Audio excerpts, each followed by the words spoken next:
Assalamualaikum warahmatullahi wabarakatuh. Baiklah, saya akan menjelaskan tentang wilayah kebudayaan Minangkabau.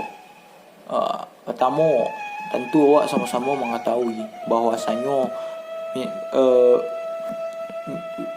wilayah kebudayaan Minangkabau ko tampe dima, tampe idui, tampe tumbuh dan tampe bakambang yang kebudayaan Minangkabau. Dalam Tambo Minang dikatakan wilayah Minangkabau ko sebagai berikut. Ko banyak mah, cuman ambo menyampaikan seketik saja. Nama tamu itu ada Salilik Gunung Marapi, kemudian Saedaran Gunung Pasaman, Sajajaran Sago Josinggalang, Saputaran Talang Joko Rinci, dari Sirangka nan Badangkang hingga Wayo Putih Dagu sampai ke pintu Rajo Hilie hingga Durian di Takuk Rajo. Itu banyak lah kriterianya menurut Tambo tu. Ambo lanjutkan. Wilayah Minangkabau ko ada 3, dibagi menjadi 3. Nan pertama daerah dare, nan kedua rantau, nan ketiga pasisir. Nan pertama wilayah dare.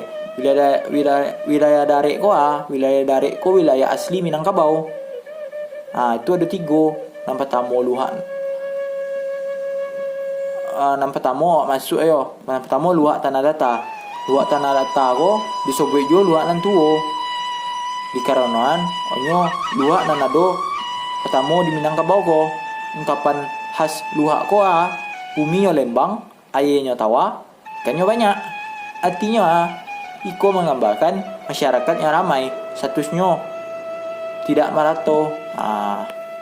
Asal-usulnya dulu kala tu nenek moyang orang Minangkabau ko masih tinggal di puncak Merapi. Kemudian ada 3 sumur. Salah satu ketiga sumur tu terletak di tanah data. Orang yang biasa minum di air sumur tersebut pindah ke suatu tampek yang punya dinamakan luak tanah data sesuai tampek semua orang tu. Kemudian nenek moyang orang Minangkabau ko pertama-tama membuat nagari di Pariangan, Padang Panjang. Lama kelamaan dek orang mesti tu berkembang lah, berkembang yo, tu bertambah-tambah aja kan. Jadi rasanya dah lah sampai mana. Jadi orang tu jadi akhirnya orang tu mencari daerah yang tidak rata, tanahnya berbukit-bukit dan berlembah-lembah. Nama itu orang tu pakai sebagai kondisi daerahnya itu luak tanah data. Luak di siko berarti bisa diartian jo kurang. Jadi daerah di tengahnya itu kurang data. Kemudian asajo nagari-nagari yang termasuk luak tanah data ko. Yang pertama ada Tampuak Tangkai Pariangan, Salapan Koto, yang kedua 7 Langgam di Hilir, yang ketiga 5 Kaung 2 Baleh Koto, dan kampek 9 koto di dalam, dan kelima Tanjuang dan 3 Lubuk dan 3, dan ke-6 Sungai Tarap 7 batu, dan ke-7 Langgam dan 7, dan ke-8 Batipuh 10 koto, dan ke-9 Lintau Buo 9 koto, dan ke-2 ke Luhak Agam ko luak nan di tengah. Hanya tagak setelah luak tanah data. Ungkapan khasnya ko buminya angin, airnya karuah, ikannya lia. Iko menggambarkan masyarakat orang ko yang bawa tak kareh, masyarakatnya heterogen, persaingan hidup ko kareh atau tajam situ. Sesulnya di Gunung Marapi itu terdapat luak yang ditumbuhi rumput mansiang atau agam. Orang tu biasa minum di semua tu, pindah ke suatu tampek pindah itu kemudian dinamakan semua tampek mereka minum itu luak agam.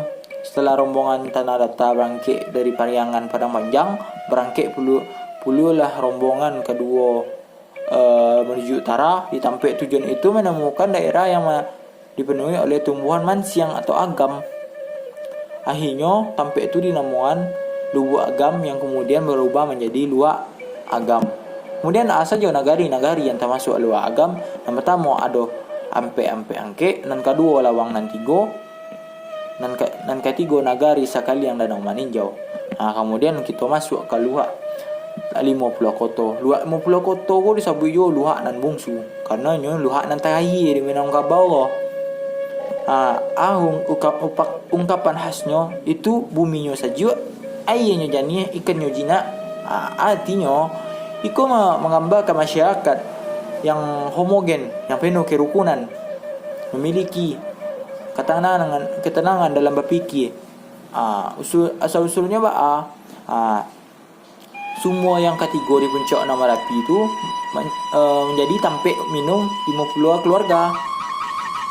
Kemudian orang tu pindah ke sebelah timur nama Merapi dan membawa dia nama tampek baru tu luak 50 koto. Kemudian ditambah luak 50 apa tamonya. Akan tetapi tambah koto akhirnya adalah peristiwa atau kejadian dek rapi atau kan. Jadi tambah koto belakangnya jadilah luak 50 koto. Kemudian itu menurut Tambo itu ada luak 50 koto dibagi menjadi 5 bagian. Dan pertama sandi, dan kedua luak, dan ketiga lareh, dan kampek ranah, dan kelima hulu. Kita masuk ke wilayah rantau. Wilayah rantau Minangkabau, daerah di luar-luar dan tigo, dan awalnya merupakan tampek mencari kehidupan bagi orang Minangkabau. Selain itu juga daerah ujung daerah dari kepulauan rantau, yakni daerah perbatasan wilayah luak dan rantau. Masing-masing luak memiliki wilayah rantaunya surang. Yang pertama, rantau luak Tanah Datar.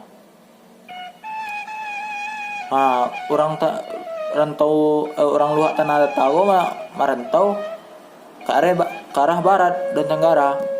Itu yang pertama itu rantau nan kurang aso 20, dan kedua rantau pasisir panjang atau rantau banda 10. Kemudian daerah ujung dari kepala rantaunya ada di Andaruang kayu tanam, guguk kepala hilalang, si cincin, tabuh pakandang, 2 kali sabalik 6 lingkung, 7 koto dan sungai Saria. Kemudian kita masuk ke rantau luak agam. Penduduk luak agam menyabak ke daerah utara dan barat. Daerah rantaunya ada sepanjang pantai Lautan Hindi, Pasaman Barat, Pasaman Timur, Panti, Rao, Lubuk Sekapiang, dan lain-lain. Dari ujung dari kepala rantaunya itu Palembayan, Selaras Ayi, Lubuk Basuang, dan lainnya. Kemudian kita masuk ke rantau luak 50 koto. Wilayah rantau luak 50 koto masuk ke daerah Riau, daratan kini yakni itu rantau Kampar kiri dan rantau Kampar kanan. Itu banyak intinya daerah-daerah yang di Riau kini lah. Kemudian ada rantau nan 9. Iko di luar negeri di Malaysia seperti Sungai Ujong, Jelebu, Jehol dan sebagainya di daerah Malaysia tersebut. Kemudian ada wilayah pesisir. Wilayah pesisir tampek sepanjang pantai Pulau Sumatera bagian tengah, membentang dari perbatasan Minangkabau dengan Tapaluni selatan hingga muka-muka Bengkulu jauh. Wilayah pesisir lazimnya dibagi 2. Pertama pesisir Tiko Pariaman, dan kedua pesisir Pesaman. Mungkin itu penjelasan singkat dari ambo, gak panjang lebih kurang ambo mohon maaf salah kecek atau ada kata yang berkenan ambo minta maaf. Lebih dan kurang ambo mohon maaf. Wabillahi taufiq wal hidayah. Wassalamualaikum warahmatullahi wabarakatuh.